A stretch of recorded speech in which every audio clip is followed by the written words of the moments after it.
at this time of year, don't let the distractions of the season get in the way, because it is imperative that we get this message and that we don't wait another year, that we don't even need to wait until next week, that we get it today. And so my goal and my intention that this day, that collectively we choose to allow the human aspect, the egoic aspect, to give way to the divine in you, as you, through you. That what shook to the core of my being this thought of oh, Christ divine, and this night, this holy night, is now.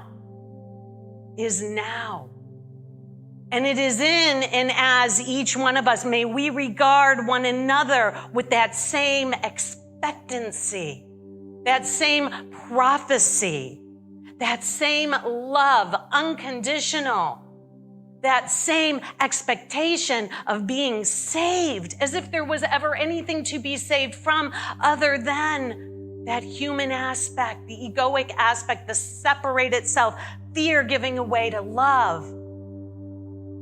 That's ever the only choice, and that's what we get to talk about really every Sunday. But it seems to escalate during this time of year. So I'm going to get rid of all my distractions, and I don't know where I'm going to put them. I'm going to give them to Dan DeFigio. Thank you so much, sir. And in giving away those distractions, I then become a clear channel for what the message really is. And so don't let the idea of a Christ candle or the words Christ divine get in the way. When Dan said earlier in his introduction that we honor all pathways to God, we absolutely do. But I want you to understand what this concept means, that it is really not about Jesus, the historical figure. Though Jesus became the latest, greatest example of that which is within and inherent within each of us. But that there are parallel stories and myths that are very similar to this particular story that well predate 2,000 years ago. There are at least 10 different quote unquote Christ-like figures, and more than that are supposed the saviors of the world, that have appeared lifetime after lifetime. So please, my urgency is not to get stuck on the languaging, but to know that our language limits us, and to look at what it's pointing to. And more aptly put, who it's pointing to. It's pointing to you, to me, to us. Nothing's going to get birthed, you guys. Don't worry. It'll be okay. It's not going to be birthed because it already has been. It has already occurred. It is already accomplished. All we need do is recognize it. All we need do is accept it. All we need do is remove the obstacles and the barriers, the distractions from that which already is, that you are already a Christed individual, which simply means you're already anointed. You're already the divine offspring. As it is said by Ernest Holmes, he says, who is Christ? He says, the Son, begotten of the only Father, not the only begotten Son. We have it backwards. One source, one creator, one offspring. And that shard of the divine, that one aspect of all that is in truth and reality is embedded, is hid within each one of us. It is a mystical concept. It is not a religious concept. It's a mystical concept. And we can choose any pathway. I liken it to a trailhead. And we can pick our trailhead, a religion, a pathway, if you will. And your climb to the summit will vary depending upon which trailhead you picked But once you get to a certain elevation, they all meet in oneness. They're all saying the same thing, and it's a mystical concept that the eternal is forever begetting the only begotten. That we, as Christ, as the divine idea in the mind of God, that we're nestled right now in the heart and mind of God. And if we weren't, we would cease to exist. We would cease to exist. And so it's very similar to the parent-child illustration. That you may give birth in this experience of life to a child. You may parent a child. And while that child seems to go on and have an individuality of their own, they never really leave you, do they? I mean, literally and figuratively. I mean, often literally, but figuratively, they never really leave your heart or your mind. And so too are we with Creator. And so that Christ, that mystical concept, that principle is we're having this experience. We're having this experience. If God only created one thing, the sun, and that sun in of itself is a creator, how'd everything else come to be? How did everything else come to be into creation? You see, our religions conveniently will place that on God.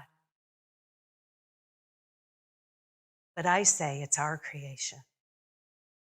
I say that everything that we are experiencing is an aspect of our creation, individually and collectively as sons and daughters of the one source. And what does that do? That makes us fully responsible, 100% for what we're experiencing and what we're not experiencing. This is the mystical aspect where the human, the egoic, the separate aspect gives way to the divine. And in that perfect alignment flows that beauty and that love, which is changeless, which is endless, which is forevermore. So the invitation is at this time and during this season, which is so wonderful, gives us a great opportunity to practice what we teach all year long, a great opportunity to look at what are our distractions or our obstacles. What's getting in the way? What's getting in the way of you being the clear voice, the clear channel for spirit? And when you look at the season and all of its outer, what we call it, accessories, you know, the lights and the gifts and the candles and all of that, when we surrender that, knowing that that is a choice, it can be a distraction. It can distract us from what is true and true. Or we can elevate it and we can say it's an echo of the divine. That it is a representation of something that is ineffable, something that is a quality, something that is beyond and back of all form. And that's what we celebrate. So the human giving way to the divine, the human aspect, passing the baton, if you will, instead of letting it lead, letting the Christ as you lead.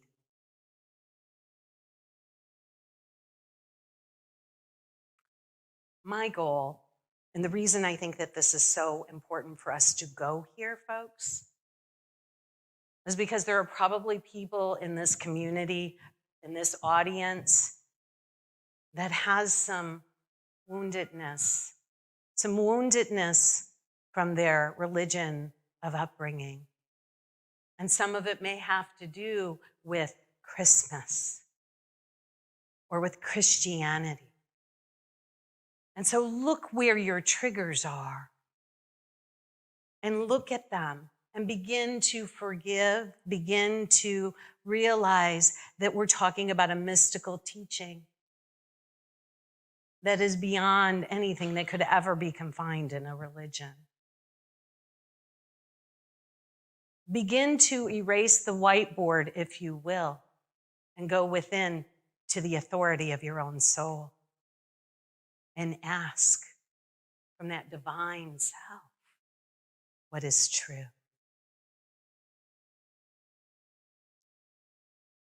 Because Christmas exists in the way that it does, it's ours. We own it. Own it fully. Look at it fully and let it be a way for you to discern what is a distraction and what is an echo of the divine.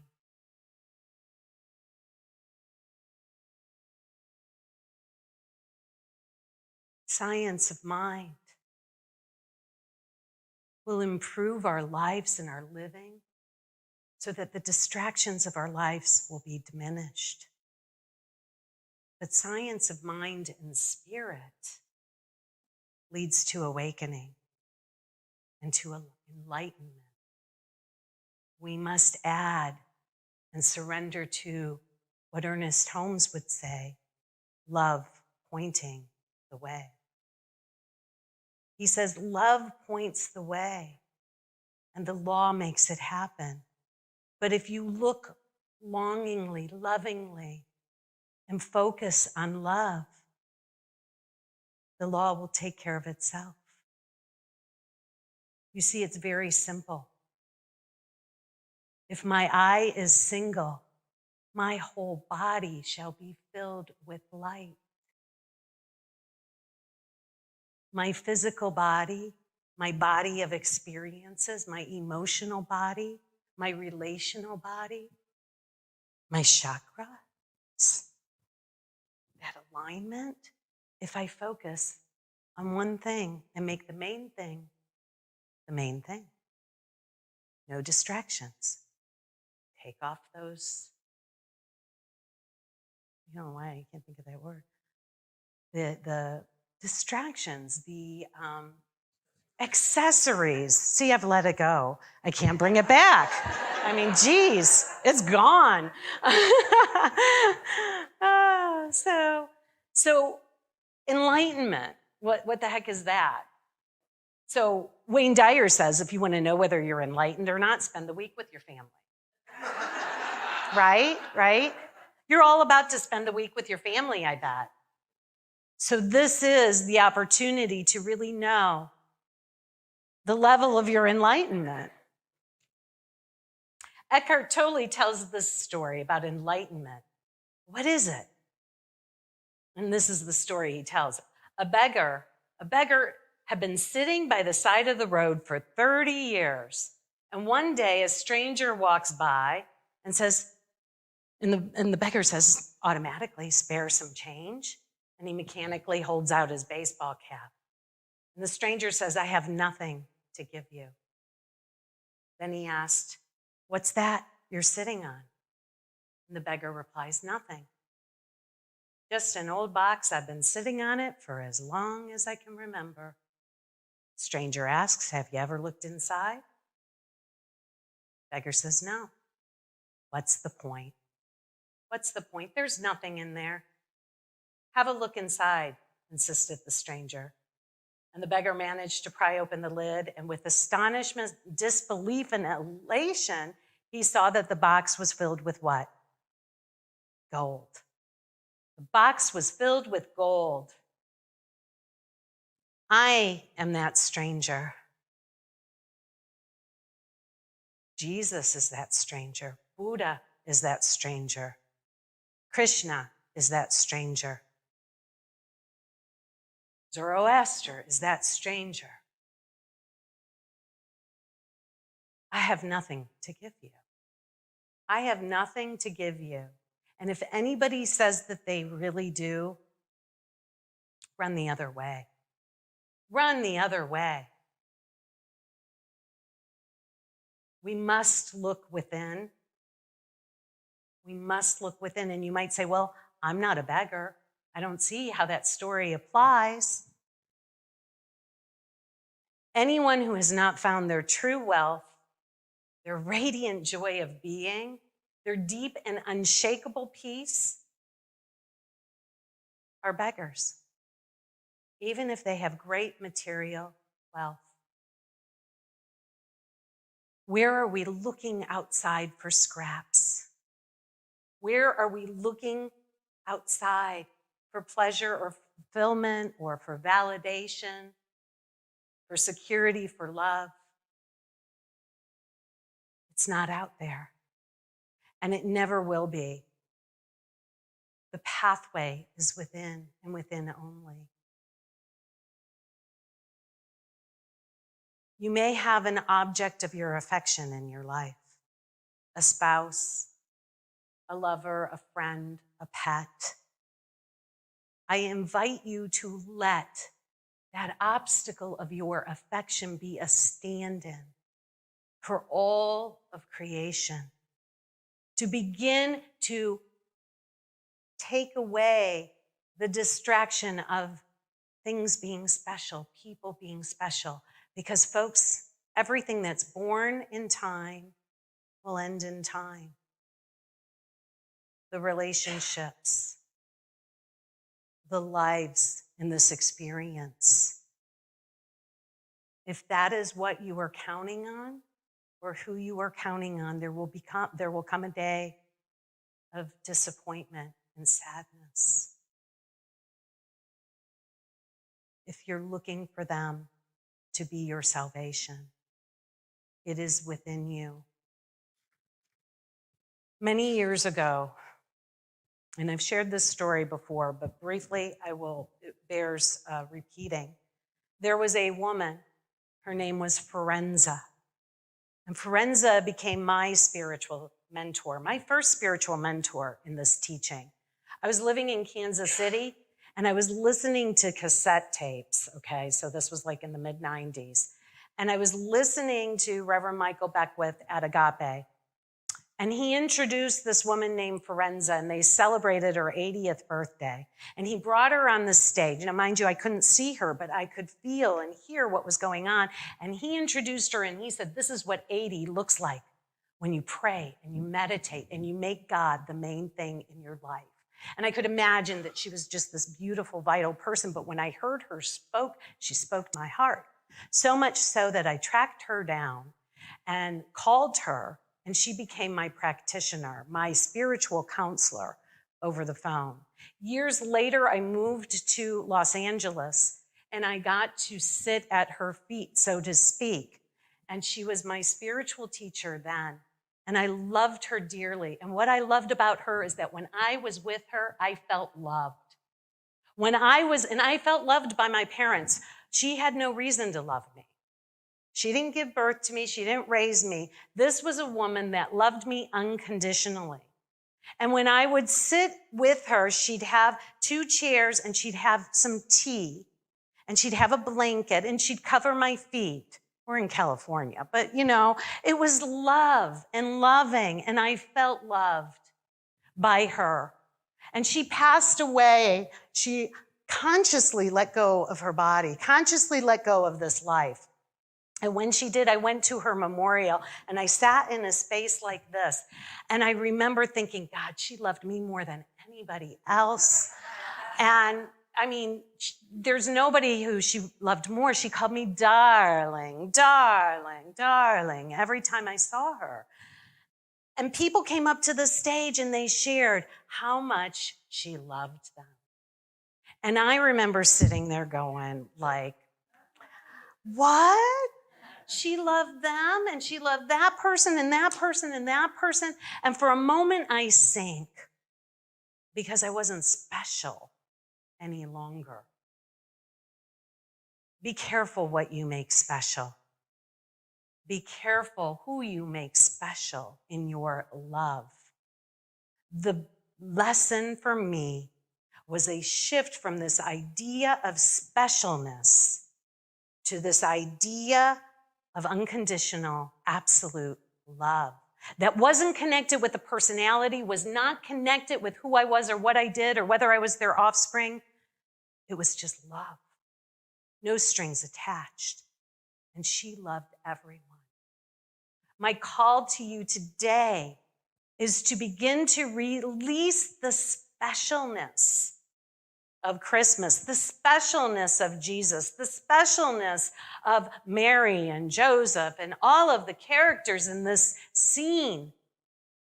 That the message was that what is occurring here on this landscape in this story is your story. It's not out there, it's in you. And it's about us. It's about us awakening, shifting in consciousness. When Archangel Gabriel came to Mary, he said, "Greetings, favored one. Greetings, favored one." Kind of like Forenza. Darling. That wasn't just for Mary. Greetings, favored one. Look to your neighbor right now. Look at them and say, "Greetings, favored one. Greetings, favored one. Greetings."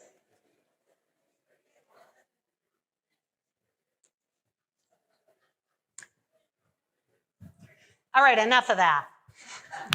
Chop, chop. We're going to close in a second here. But did you feel that? What did it feel like to say that to another? Greetings, favored one. Greetings, beloved, darling, all love. The first commandment says, love the Lord your God with all your soul and with all your strength. Make God the main thing. It's the only event. The only relationship of value, folks, is that relationship. That candle, that's it. Everything else comes from that identity. Oh, God and I are one. Everything else comes from that. And then it goes on to say, to love your neighbor as yourself. Now that's the rub. Oh, I can love my neighbor as yourself. The threshold with which you love yourself is how you are able to love the world, because there is nobody really but you and God anyway. Remember, you looked at the other and said, favored one. So that's the only gig in town. I want you to watch how you love yourself this season. Love is patient and kind. How are you patient and kind with yourself? Is there a voice of love saying, darling, most favored one? Or is there a voice beating you up? Be very mindful of this, because you cannot love another until you get really clear and straight in loving yourself. It doesn't dishonor you. That voice must not dishonor you or others. It doesn't delight in evil, which is just mistaken belief, but rejoices in truth. Find that voice within you that loves you, that calls you most favored one. And finally, I got another candle. And what I want to show you is I light my candle. This was a gift, this candle, this morning. Somebody gave this to me. It smells pretty darn good. I didn't even check. It's Lavender Breeze. Lavender Breeze. And this came from our youth ministry, who will be coming in a minute. And I said, this is perfect. I'm going to use it for a prop. So I light this candle representing the oneness, the Christ consciousness, the principle, the mystical aspect of my being that knows that it knows that it knows that it's one with God. Can I have lowered lights for just a second? Thanks, honey. Thanks, Tony. So see this light? Focus on this one.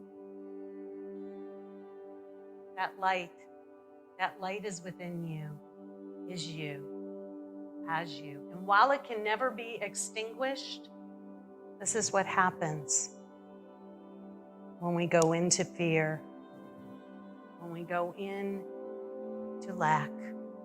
It's that simple. You've been taken out before, haven't you, by something just so little?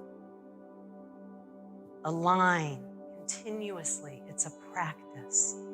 Align with this consciousness. God and I are one. Love and I are one. God is the only relationship that matters. My beloved is a stand-in for all. I'm going to choose this day to be in love. Say, I choose this day to be in love. I choose this day to be in love. Period, period, period. It's a complete sentence. I choose this day to be in love. God will fill in the blanks. Spirit will lead you to how you're going to express love, who you're going to love, who that object of your affection will be. Focus on love. Focus on the only relationship that matters. Nothing's going to get birthed in you guys. It's awareness of the presence of love. Period, period, period. Say, this day I choose love. This day I choose love. This day I choose love. And so it is. Amen.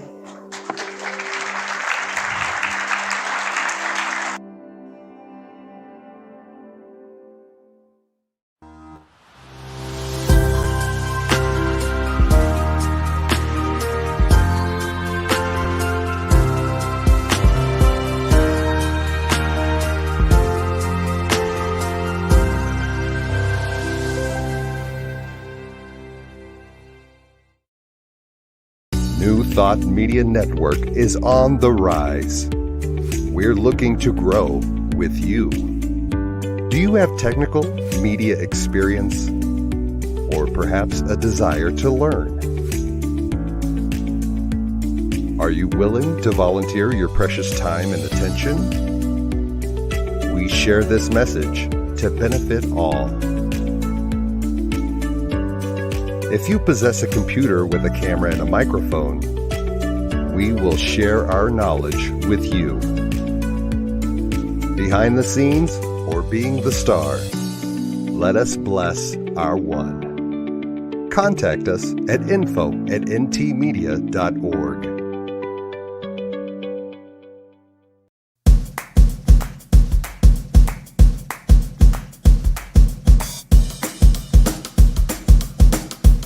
Thank you, Center for Spiritual Living Denver, for your continued support. Thank you, Center for Spiritual Living Midtown Atlanta, for your monthly contribution. Thank you, Center for Spiritual Living North Jersey, for your monthly contribution.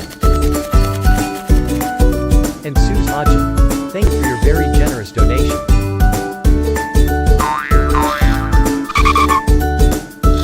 And a special thanks to Hefferland Foundation for your generous technology grant. And a big shout out